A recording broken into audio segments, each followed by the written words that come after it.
Should have some ample space in there. I should have remote controller. So I answered your questions, right?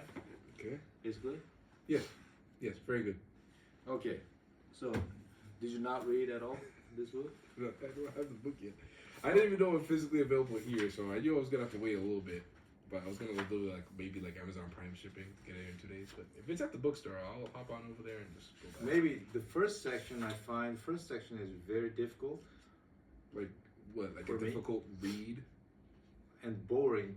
It's okay. Well, see, Difficult and boring, boring to is a read. deceptive statement because boring makes things seem difficult. This also works in gameplay as well. It is not hard. It's just Not- simply boring. It's hard. So, like, what type of stuff does it talk about? What type of terminology does it talk about? It's about physiology. About what? Physiology. Physiology. What is even that? It's not even about piano technique, okay? Okay, to play with proper technique, and you have to know this law of physics and how the finger parts move, right?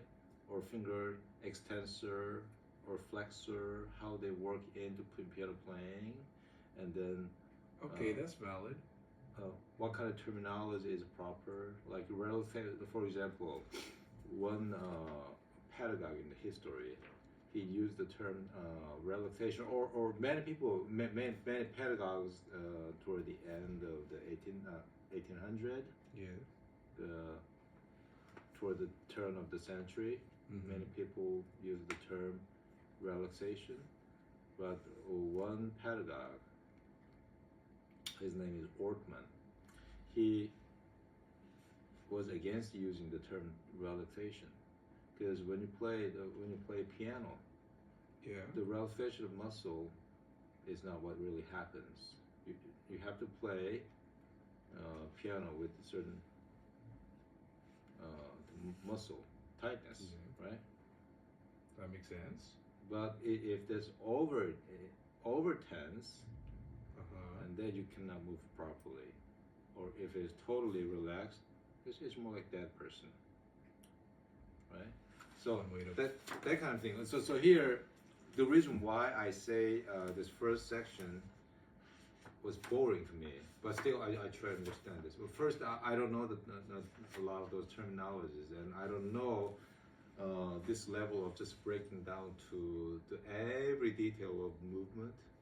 So it really Trying is to talking explain. about like actual like almost like anatomy stuff with play in relation. And one article is actually dealing with some anatomy level. In relation to like piano technique, basically. Yeah. So I guess there's some merits for that.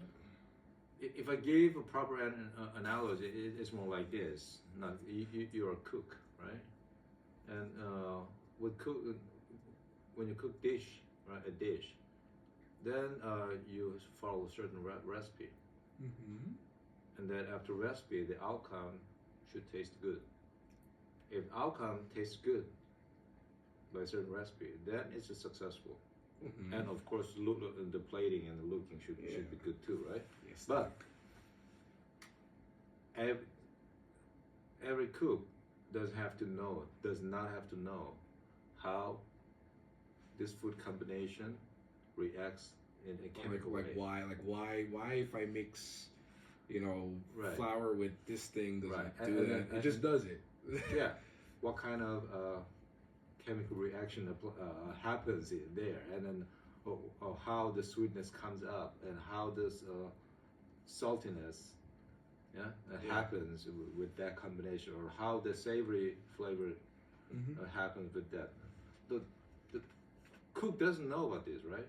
So to the piano players, Oh, that's what that first article is about. It's like right? I need to know why it does that. Just know it plays. I can play it and Right. it works. You can play. Yeah. Right?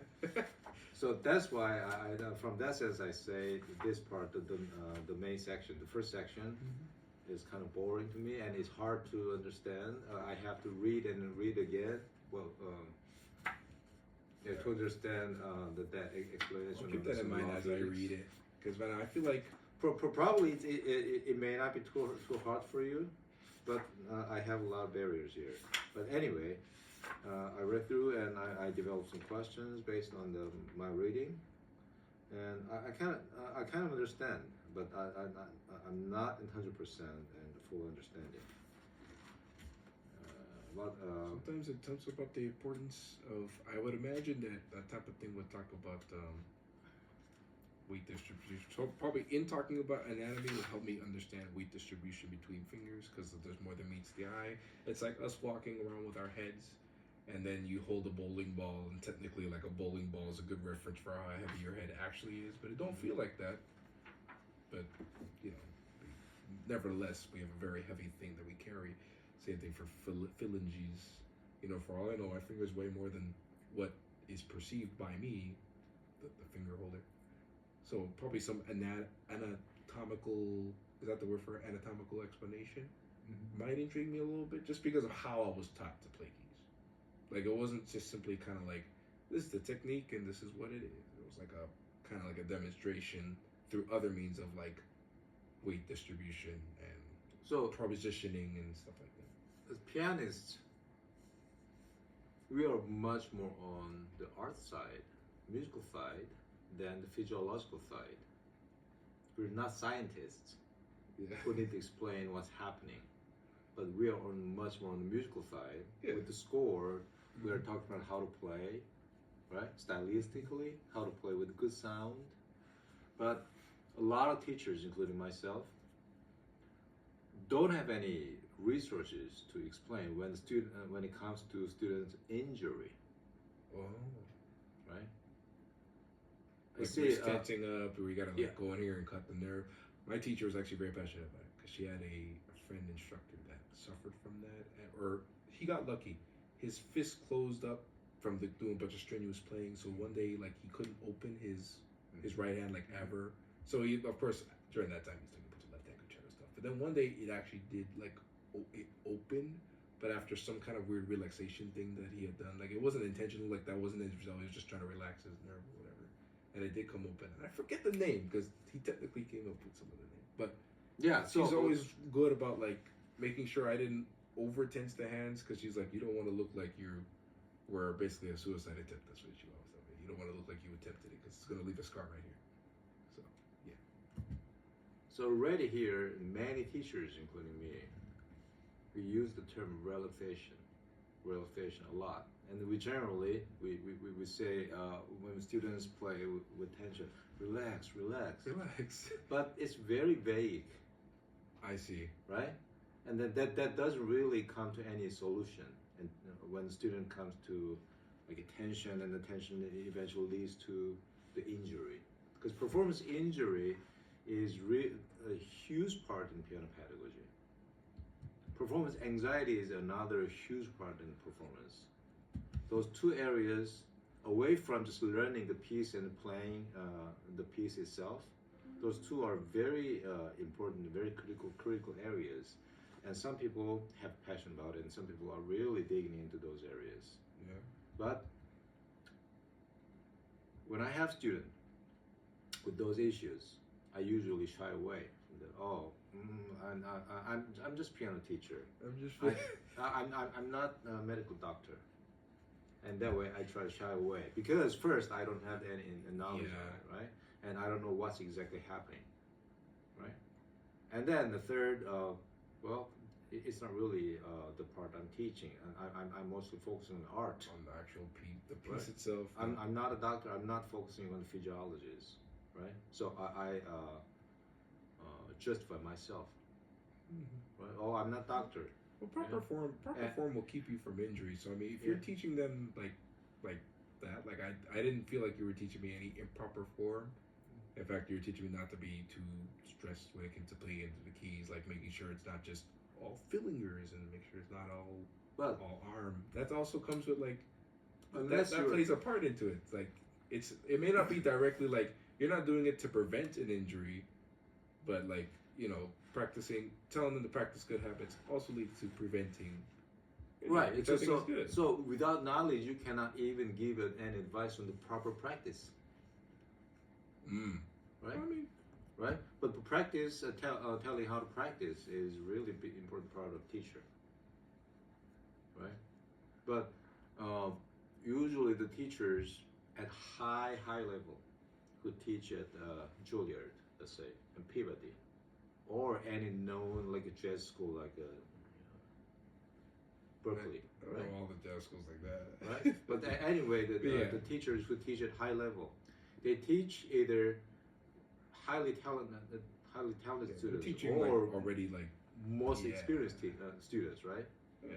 And then those good players, they have either natural technique, or they are very fortunate not to have any issues to get to that level. Because with those injuries, those students cannot get to that level. So the fact that students are already in that high advanced level with performing careers, that means that students have either natural talent and those injuries had never become issues in their life, right?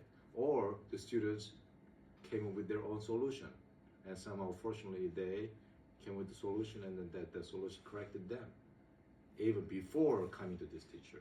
So teacher, mostly at high level, they didn't have to deal with those things, right? But the teacher in general level, who have to teach beginning students, intermediate students, of all kinds of students. And students may have a lot of issues, right? Tendonitis is one of them, Ooh, yeah. right? And muscle problem, or Posture. the students who play with bad posture, or even students who are applying the pedals in a pumping way, right? And then you have to deal with like a bad sound in addition to like a bad motions, right? In Yeah. those cases, teachers should have some good knowledge on How to go about course correct. Yeah. Change course. like now. for physiological terms, right? How to explain them properly, right? How the relaxation works, how the sound production works on the finger level, and how can you play that with without much tension here, right? So even though the first section is not of my main area, right? Yeah. And then Yeah. it's worth a reading reading. those, right? And There's the merit. I had to read over and over sometimes to make sense of it, right? So one thing in the very first chapter by Samuel Fink, he is a very well known artist and a teacher.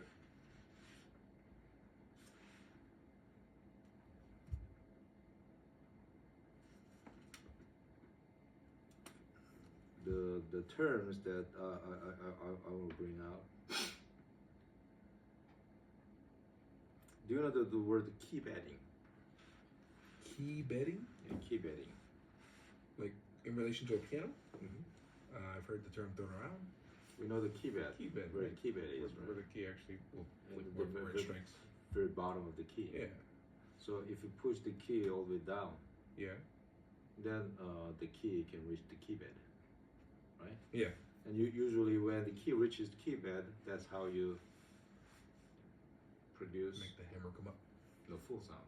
Mhm. If the key doesn't go all the way down the key bed, if key stays somewhere in the middle, then the sound becomes very fragile, weak, or it is like a core. Does that make sense? Mm-hmm. Yeah. But the key betting, that he used the term key betting, terminology key betting in this first article. Key betting is a bad technique. Well, that's a plot twist. Hmm? That's a plot No. twist. He's talking about the technique of key betting. Right. In quotations. Reaching down the key bed is not bad. It's essential for good sound. Mm-hmm. But actual term key betting is a bad technique.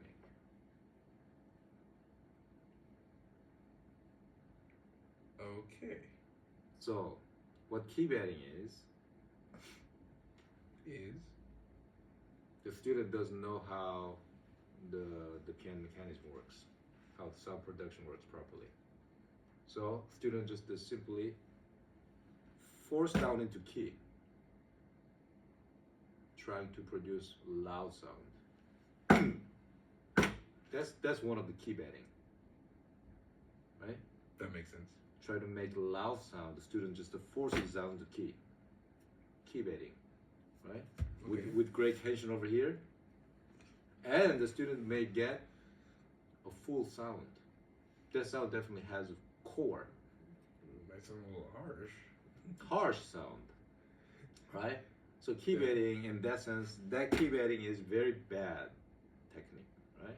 Or some students, without knowing the mechanism, try to sustain the sound. So some students may think it's possible to sustain sound on the piano keys by By wiggling it and stuff. yeah. So it's like, so from what I'm hearing, it's basically like a piano player that doesn't actually know how a piano works, but they're playing it nonetheless. Kind of, they're playing it badly because they don't know how an actual piano works. Mhm. Huh. Right. I've never seen such a student. I mean, There are actually a lot of students really? who play harsh sound, harsh sound with down motion, It right? must have been the invention of the keyboard that made this a thing. So, as teacher, yeah. you need to know at least the mechanism of the keyboard, the piano. Yeah. And then preferably you need to know the difference between the harpsichord, Harpsichord the and mechanism of harpsichord, and the mechanism of this piano. And even among the pianos, the historical pianos like that that were in the piano 1800, like early stage of the piano development, those pianos are much different from I our went to a modern museum piano. with a bunch Right. of those. And you know what? Some of them were really experimental. I will say that. Like some of them had like 8 pedals for different things. Yeah, Which, but have you actually tried those pianos? yes, they actually let me play it. And So, it's a very how- different. Like the actually how are they doesn't feel different? the same. For modern piano. How are they different? Like they definitely felt a lot more like, how do I say this? Fragile. Light? Yeah, they're very light compared to like Overly one of light? these bad boys. Like they're very light, and then when it comes to actually like getting like a overall expressive sound, like it's a little harder because you kind of have to be like this one you can really exaggerate with like a modern piano because of how it's built, so it's able to kind of take all this stuff. Mhm. But like for these old pianos, I had to be super. I was supervised, so of course, supervised by the other attendees, and it was just like you play into it, and it's kind of like some of the pianos were actually made for certain styles almost. So there was even a piano that had another pedal that actually just created a beat. Like it was just like a. I basically you have to do it with your foot, but it was kind of made for like almost like a, and it was a grand, Mhm. short. It Grand was definitely width. smaller, but it was definitely grand of some sort. It's like a narrow. The design is not the same where it's like kind of like an arc. It's like a really nice like sharp Mhm. arc, and like you'd hit it, and I almost felt like the piano was gonna break. Like I mean, it's not a hard hitting thing, but it was kind of like it was definitely made for like a saloon or something. Like whereas like maybe another piano that was there was like actually made for like softness. It had different pedals with different levels of softness. I don't know how they pull it off of the mechanism. I was looking inside, but there was something moving in there, and I would like to say there was just like there wasn't like a like you know how these are like standard.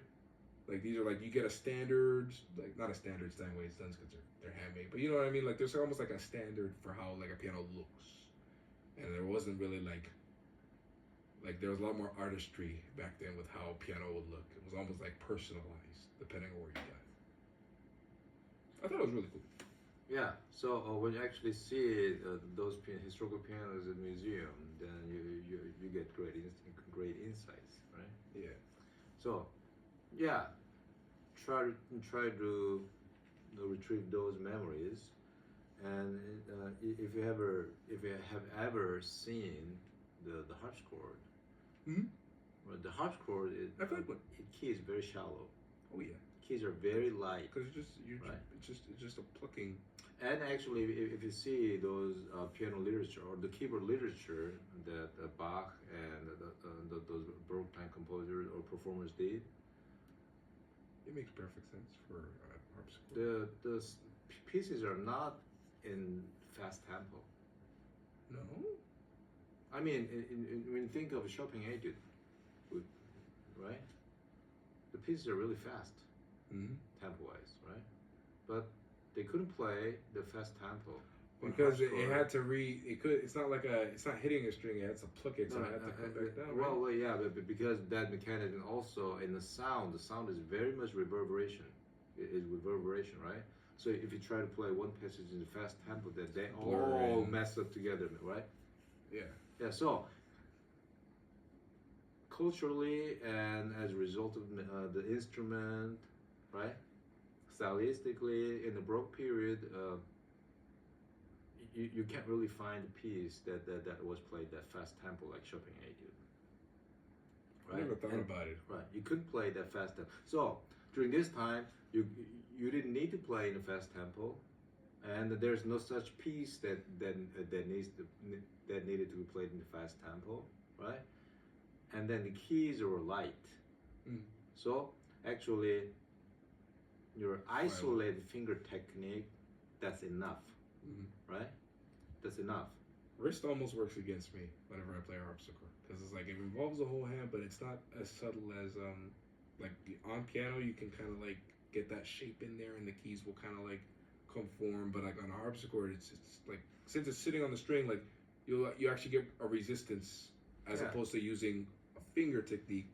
There's like not much resistance, key resistance. Well, that like key resistance, but like it's this different type of resistance than like what I was used to on a grand piano. On grand piano, it's light, but like it's like I can't. There's only one dynamic, so like technically, like all this kind of like effort I would put into like expression that would work on a grand piano to like get subtle dynamics. Don't work on a harpsichord because it's just. We're not talking about the musical resistance or musical barrier or whatever, musical challenge, whatever that is, but we are solely talking about the physical resistance. Yeah. Okay, the key wise, the keys are light, and then just moving your fingers to play those. Yeah. That was just enough. Cool. It's called isolated finger technique. Okay, isolated finger technique was just the best finger technique for the Baroque pieces on the harpsichord, and also. There was another instrument called the clavichord. I never played one of those. Yeah, clavichord is very similar to piano mechanism because the hammer strikes the string. On clavichord, actually, the key batting is one of the good technique. Like when you play the key, right? Push the key down and then you can actually like make it do a thing. That actually the sound vibrates like that. I didn't know that. Yeah, on the clavichord is possible, and that specific technique is actually called baboon. Baboon. Yeah, it's a German word, baboon. So there was such technique, and the performers used that technique a lot. Like singers these days, they vibrate. Yeah. Without vibration, the sound, the vocal sound would sound very like kind of like flat, or but not in like a key way, but like flat, like very childish. Yeah. Right. Not it doesn't sound advanced or artistic, right? When you sing without vibration, even though with the correct tunes and good expressions, but it sounds very childish, right? And anyway, so the vocalists, violinists, or clarinetists, or any instrumentalist can do something to manipulate the sound or to continue the sound, but on piano that's not possible because of the mechanism, right? So on the piano, if you want to produce loud sound, you don't produce loud sound by forcing key down or hitting the key hard, right? But you will actually produce loud sound by understanding the mechanism and generating the high speed on the other end of the hammer. It's called a fast attack, right? Fast attack is nothing to do with the tempo of the piece. If you attack fast, not forcing down, if you attack fast, then that will make the hammer on the other hand travel quickly and it hit hard. And then that makes loud sound. But if you do soft attack, like this. That makes, on the other hand, make the hammer travel slow and hit it softly. That's the basic mechanism. So when we talk about the piano, modern piano, and we talk about producing loud and soft sound, then hitting hard or holding back with tension, that's not really a good solution in producing good soft sound or good hard sound, a good loud sound. Does that make sense? So Yeah. key bedding, the word key bedding or the technique of key bedding. Key bedding is just... Key bedding is not really a working sound for piano. Yeah, so that is the key word in this first article by this author, Samuel Fink. Key bedding. Coined that. Okay. So key bedding basically applying useless pressure too late in the key stroke that causes tension in the motion. That causes tension in the motion, but it doesn't do anything with the sound. It's just bad for your motion. But you will find even some advanced players playing advanced literature like Chopin Etude, the Liszt, the Transcendental Etudes. They do a lot of key bedding, like forcing in the big chord sound, the loud sound, because they learned those advanced literature and they have this technique, but they didn't properly know, they didn't properly learn how the loud sound, soft sounds are produced in terms of keyboard mechanism, correct mechanism. Yeah. Right? So you will hear even some advanced students, advanced players, they play with a lot of harsh sound, but they don't know where those harsh sound come from. They just bang the notes, but even though they can play fast passages fast, or they play the big chords, or they play hard passages with no difficulty in reading, with great reading skill, but their sound is bad because they don't know the mechanism. Make sense? So how to control the dynamics is not where. Are you asking me a question? No, I'm just. You're just right? supposed to. Okay, I was like, it's not where. It's not there. So, another word that I found very important in this first article is counterintuitive. Counterintuitive. Yeah. Like I know what the word means. Just in relation to piano. Okay.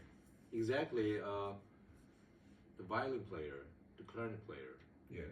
If they try to sustain the sound, they can simply continue the sound bowing or keep blowing the air in, right? That's intuitive. Right? In making sound. Oh, but then doing this on a modern piano is counterintuitive. Yeah. I see what you mean. Okay. And in terms of like when you have a fast piece. Yeah. And you sometimes the passage requires you play in the piano soft sound but still fast, right? And then for each note keystroke, you have to make a very slow attack, right? Slow attack, but still you have to play it in a fast tempo.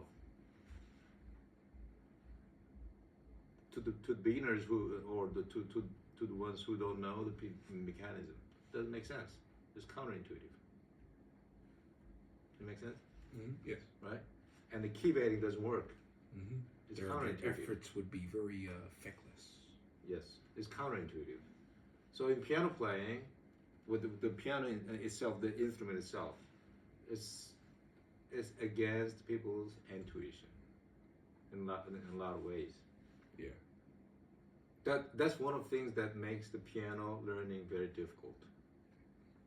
Like this, what you would assume, as a non-piano player, how it works is not actually how it works. Exactly.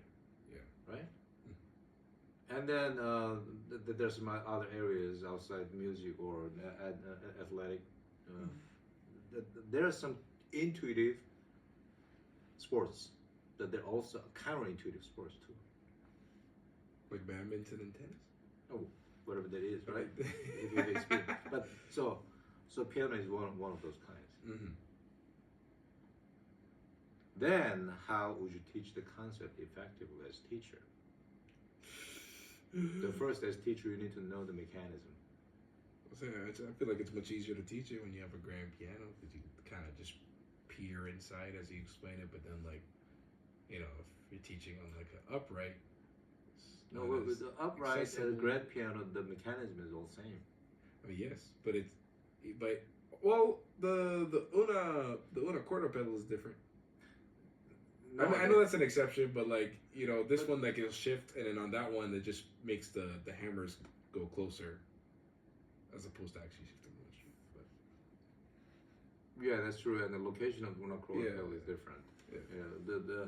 I was meant to like see it, like if you're explaining a piano mechanism, or like if I'm explaining to a student, hey, you don't, you know, do all that as I'm showing them, like, you know, let's pretend that the black stand is in there and they can kind of see it for themselves, like the visual media of visually this grand piano is easier to understand, right? As opposed to like if you're in an upright, like you kind of have to do a little bit more finagling to get people to see, because you have to remove the cover from the front, and then, you know, most people don't know how to do that if they've just owned the piano and never maintained one, you know? But the general idea behind it is with Una quarter pedal in both upright and grand piano, you are getting a softer.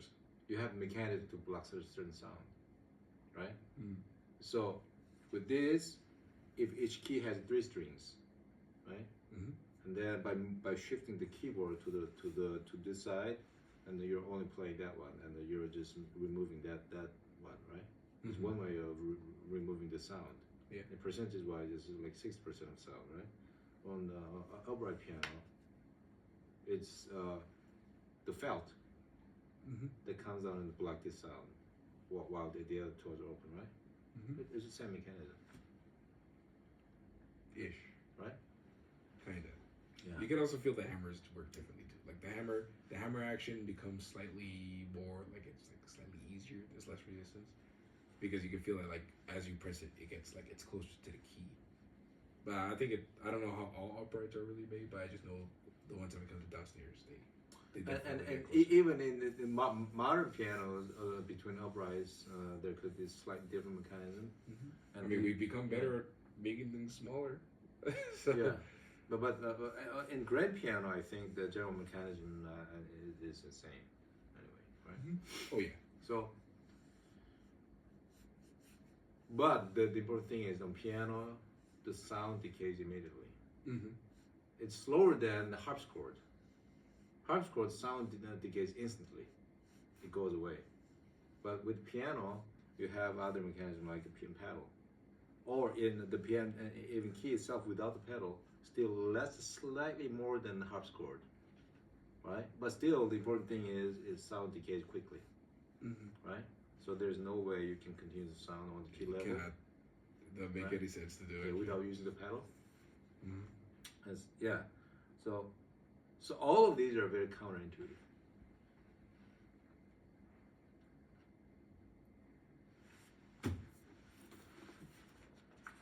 Yeah. This is gonna be a fun read.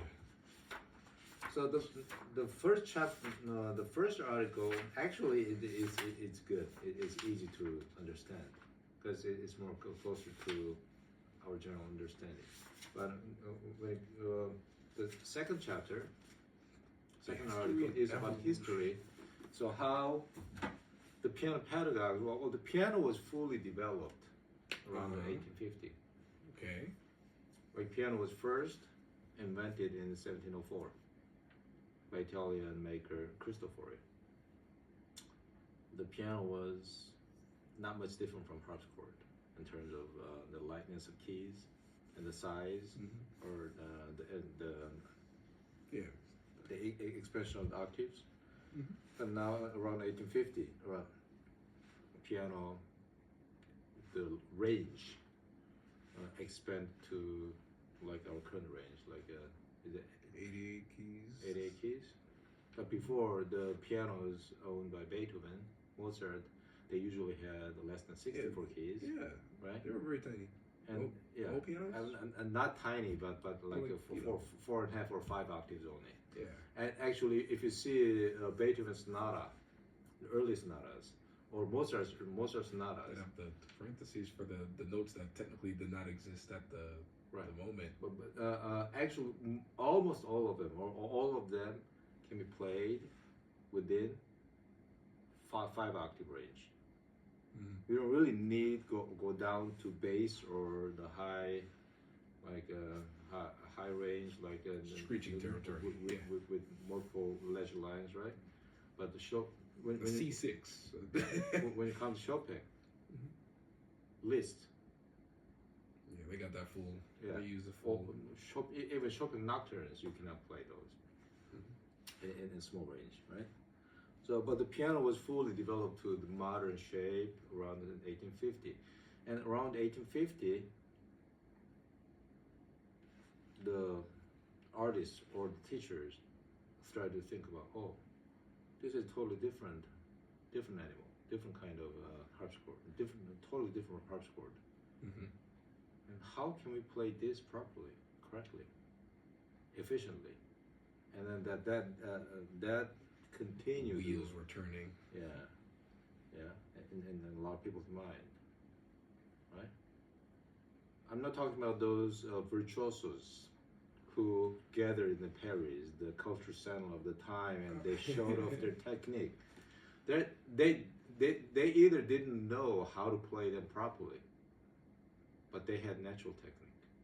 I mean, they didn't know how to teach it properly, but Yeah. they were They were just able to play it. They were able to play it, couldn't just right?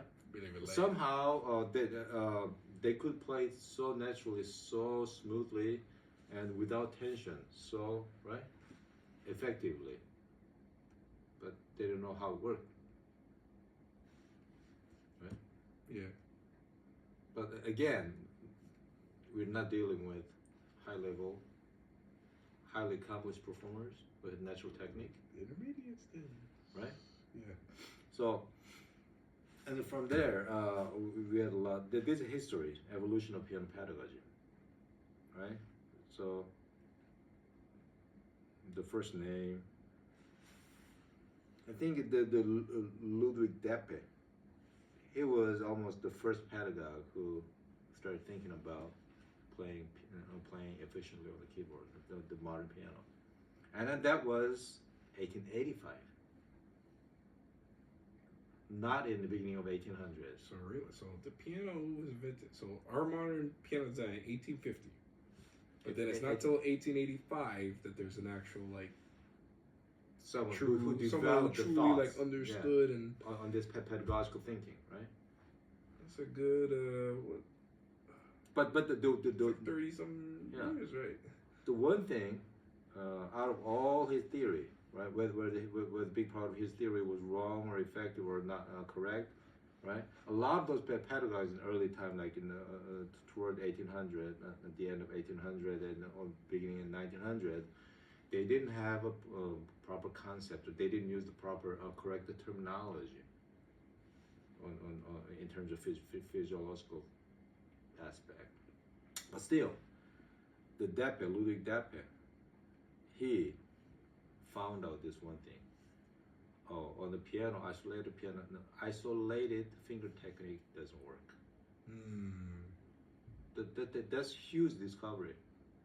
Isolated finger technique The doesn't technique work. that everybody's used to. It doesn't work on this new Right. instrument. Isolated finger technique that everybody used for, like I said, a couple hundred years, like on harpsichord, that doesn't work on the piano anymore, right? The virtuoso pianists never thought about that. They didn't have to think about it because they had so much natural technique. They just would just kind of hammer it out and figure it out, and that's that. They figured it out. Yeah, They but did. when it comes to piano pedagogy, when they come to the matter of teaching those actually to the amateurs, Yeah. then they had to think about it, right? And then Rudolf Breithaupt, that's another name around that time, he came up with this theory: loose and heavy. Oh, and actually, he's from 1906. It's after the turn of the century. Oh wow. So even in the early 20th That's century. astonishing to me how dangerously close to like the year. You know, I mean, it's 1901, right, or 1905, or whatever. But like that's still for me in the general scope of time and how much things have existed, right?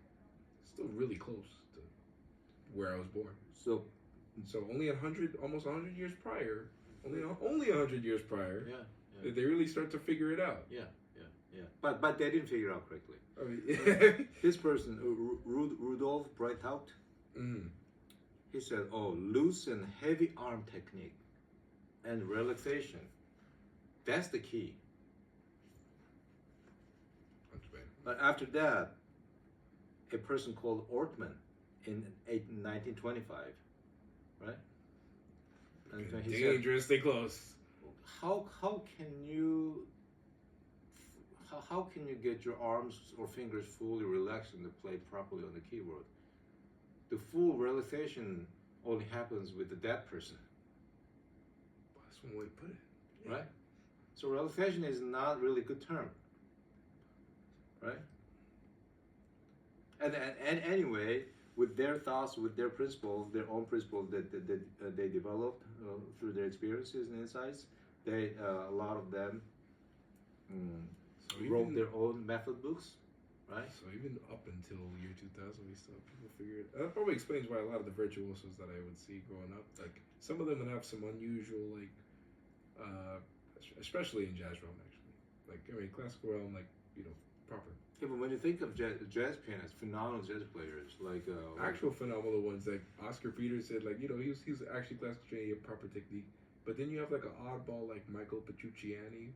I mean, to be fair, he also had a defect where he was short, but just even his playing technique for a short person was like he basically played like this. Yeah. Do you think they ever had any issues like tendinitis or the performance injuries? No. They had natural technique, right? Natural technique. But almost every semester, I see a student who injured from playing and who comes to my studio and say, "Oh, I practiced so hard last week, and then I had this the pinching pain on my left hand, and so I had to stop my practice, and basically I don't know what to say." That is a pretty difficult predicament to be put in. Yeah, no. Because they're not. But this is not the case with those Michael Petrucciani or Bill Evans or Oscar Peterson. Yeah, right. I guess it's like it might be like an old mentality. So like if you meet like somebody that was born like 1950s, 1980s, there was a strange flaw. I meet it with all these middle-aged adults that all have this thing where it's like, if you're doing a certain technique, especially when it comes to an instrument, and it hurts, your body's just not used to it. And sometimes it could be that where you're not like like me doing octaves when I was a kid, like it wasn't the most comfortable thing, but like I could reach a 10th. That's pretty comfortable now, but it wasn't comfortable then because I had to basically be like this, the modern equivalent of this. Well, nowadays I can reach full. You've seen me reach full 10s without really having to like go like that, but. Like, then there's other pains where it's like, this is the pain where like you're gonna cause your hand to tense up and you're gonna need to like fix it surgically. So it's like, I think maybe, I don't know if anybody's ever proposed a way to figure out which pain is coming from where, because it's almost like real doctors where they they ask you the question and it's up to you to tell a truthful answer of what you're feeling for them to diagnose you. So it's like, my key is we're dealing with a lot of players with no natural technique. A lot of players who have a lot of problems with posture, movement. Yeah. So as teacher, at least you need to get familiar with those. Some physiological terms to a certain level. So that's what it is. So this chapter 2 or the second article is you will see how those pedagogical thoughts are developed. And the progression of pedagogy and proper technique. Yeah. I can't wait to see that. It's Yeah. like we see the progression of society in general. Yeah. Remember when we used to be able to smoke in buildings? So Yeah, you know what I mean? Like where people just get the proper facts. Remember when drinking gasoline was actually technically a health benefit according to people, and they would actually believe it? That's how I feel about piano pedagogical techniques. There's just things Let's we don't stop know. the video first. Okay.